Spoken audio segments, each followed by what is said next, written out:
MMA in 2026 has just about truly broken me. Please just take me back to 2016 when this sport was truly at its peak, okay? Take me back to, superstars abound, no Apex, no Cyril Gane, peak UFC. Every single fan favorite, every single superstar or potential superstar has lost in brutal fashion this year.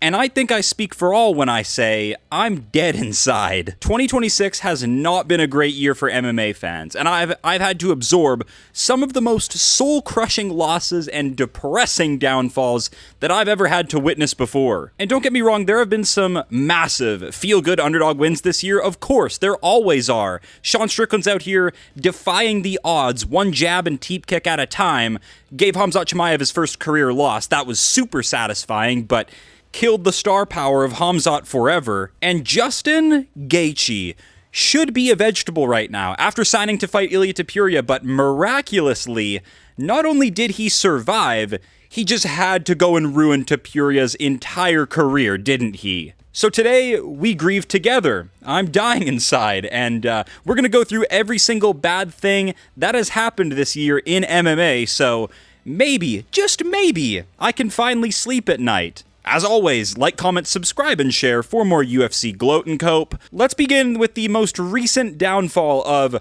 Dustin Poirier's airport crash out. The one guy who I thought would never smell rock bottom. Silly gilly Dustin Poirier is pulled off a plane because he's just wiling out off a TRT and Henny cocktail, okay? And that Louisiana came out real quick. That's all I'm going to say. We're going to leave it at that. I'm not going to go into the terminology that Poirier was speaking, but he flew off the handle. I'll leave it at that.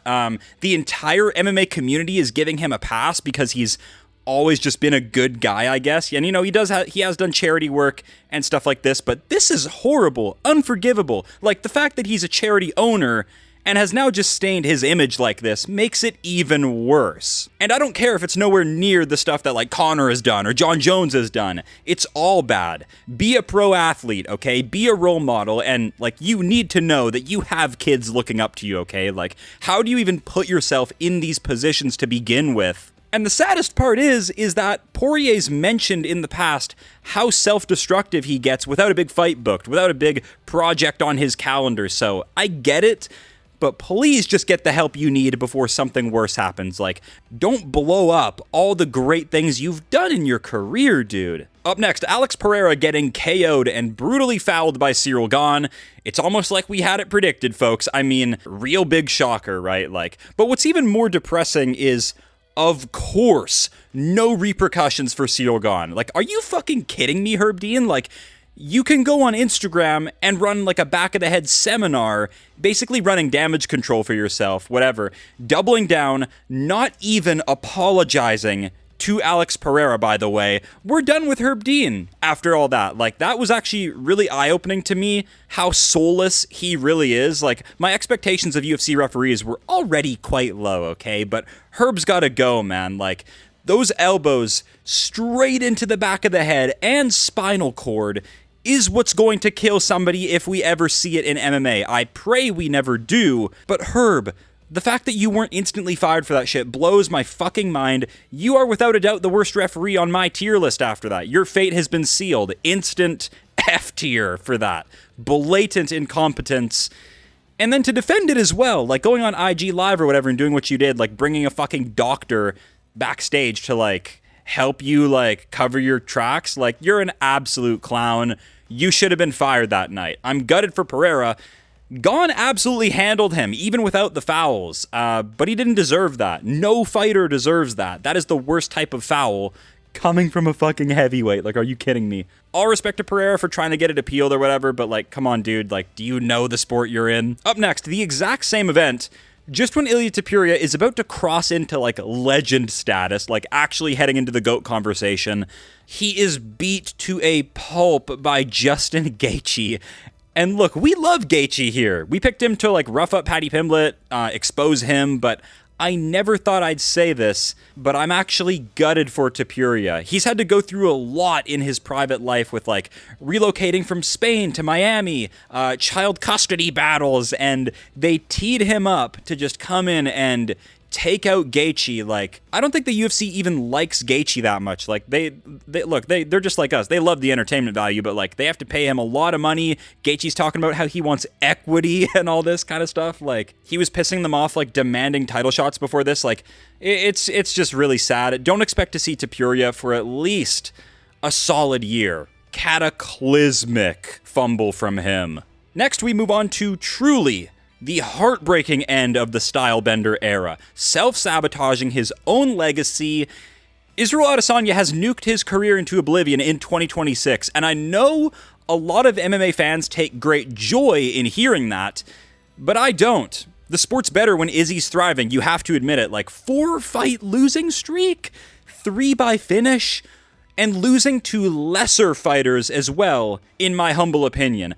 I'm serious. Pyfer and Mavov, DDP and Strickland, how are they beating Izzy? They should not be beating him because, look, there was once a point in time where you saw Adesanya headlining an event and you just knew he was about to totally outclass a man, embarrass him in every element of kickboxing, school them pillar to post, right? And, like, yeah, Izzy got annoying after a while. Like, he plays a character, like, he's a professional rage baiter, okay? Doing anime emotes and, like, TikTok dancing. As a man in his mid-30s, of course he's going to get annoying, but I can't believe I'm saying this. Take me back. Take me back to the time when he was knocking out Robert Whittaker, looking across at Yoel Romero doing nothing. Take me back, and I promise I will not take it for granted, because TKO'd by salty weight world champion Joe Pyfer, TKO'd by filthy French tickler Nasruddin Imavov, submitted by Dricus, Drunken Master Dricus, and then zombie walked by Sean Strickland, dog walked down by Sean Strickland. One of the saddest downfalls in UFC history of 2026. Please, let's all pour one out for Israel Adesanya. But the hardest fall from grace has been Jack Della Maddalena, okay? Like, first of all, the unluckiest man in MMA, the timeline syncing up for him to, first of all, get the welterweight title, phenomenal accomplishment, but then to run into Islam Makhachev as your first title defense, that is the stuff of nightmares. Speaking of nightmares, who did Jack Della Maddalena accept to fight as his bounce-back opponent, you may ask? Yeah, I know, protest, man. Let's, protest, mate. Let's get back in the win column. No, you fucking idiot. Let's, how about we don't do that? How about you fight Leon Edwards? How about you fight post-prison D-Rod? But no, let's accept to fight Carlos Prates and just bury my entire career. Cataclysmic fumble from Jack, and it's not like it's getting any easier. He's probably gonna have to fight fucking Yaroslav Amosov next. But let's not forget, our Jiri Prochazka may have produced the biggest fumble, biggest aura loss in sports history. Title on the line, Carlos Ulberg, his opponent, who used to be on, like, Love Island or some shit, blows out his ACL and MCL. Still KOs Jiri. Still KOs Jiri Prochazka. Please, MMA gods, what did we do to deserve this? Like, don't do this to us. Honor maxing. The Samurai Code. This was fucking soul-crushing. This was back at the beginning of April. It is now almost July, and I can still feel the scar this has left on my heart. I'm still devastated. I'm not even happy for Ulberg. He'll probably lose the title next. Like, all of this for nothing, just to ruin Jiri's title reign, just to send the entire samurai fan base into a deep depression. This one right here hurts the most. Now, the fall of Max Holloway. Losing the BMF title in the least BMF way was quite depressing, like, not exactly a downfall, but it showed us Max Holloway is not the, 155 destroyer that we all thought he would be. I picked Oliveira to submit Max because Max has a phantom ground game. Max will probably never smell a title again because we know now that not only can you take him down, you can also hold him there, which is just poison for his career. I know it's Oliveira, but still. Holloway's moving up to 170 to fight McGregor. and I don't think it goes well. Max Holloway has been speedrunning CTE since he joined the UFC. Most hit fighter in UFC history is not a flex, okay? I know he has a lot of other records in the record book to flex. Like, he's absolutely Hall of Fame. He's a menace on the feet, but watch McGregor come in and ruin Max Holloway's legacy forever. It just seems to be how the year is going, okay? We don't deserve nice things in this era. McGregor is a rotten human being, and those people win in MMA half the time. And lastly, let's talk about man-tit Manel Kape continuing his assault against our favorite flyweights. He just slept Kyoji Horiguchi, okay? I'm so trauma-stricken from that. Couldn't even bring myself to make a reaction video. It would just have been like buckets of cope, buckets of tears. If Manel Kape knocks out Kyoji Horiguchi and Joshua Van, we riot. Okay, no time off, instant turnaround against Loner Kavanaugh. Kape, you're getting domed in that fight. Mark my words. Guys, I've probably forgotten about a bunch as well, like all these Apex warriors. Honorable mention, the great Bilal Muhammad, going on a downfall as well. I know Bilal has like a low-key cult-like following, unanimous decision, gang rise up, but not to mention, they might go Diddy Movsar Evloev instead of Gene Silva against Volkanovski. Like, do you guys hate fun? Movsar can piss off to the PFL. Like, I'm tired of people pretending online that they can even stomach watching him fight, his little sparring matches. Like, I get it, chain wrestling can be fun, like, I'm a Gamrot enjoyer, but, like, Movsar, he's actively trying not to finish his opponent on purpose, like, cut him from the sport. I'm losing it, you guys. Let's move on to these new meta rankings that I've had to look at now, this propaganda. Took my boy Peyton Talbot out of the top 15. Why? He beat Cejudo, whose only other losses are Aljamain Sterling, arguably the best bantamweight of all time, and Demetrius Mighty Mouse fucking Johnson, GOAT of the sport. I thought these like AI rankings were supposed to like dig deep and like factor in name value and like former champions. Apparently they don't, okay? So it's all propaganda. They absolutely buried Jan Blachowicz. What did he do to deserve that? Like, he got taken from number 4 to 15. The man who went toe-to-toe with Pereira, arguably winning by decision, gritting through absolute hell.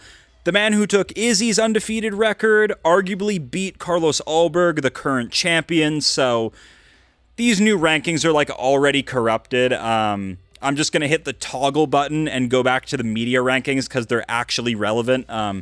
I think the way they had it was fine. I know some guys are like really in favor of an MMA fan base controlling the rankings, but that would crash and burn as well. We'd all just have Kevin Vallejos as champion in every division. But really the saddest part about MMA in 2026 is that it's not even close to being done yet. We're like heading into July.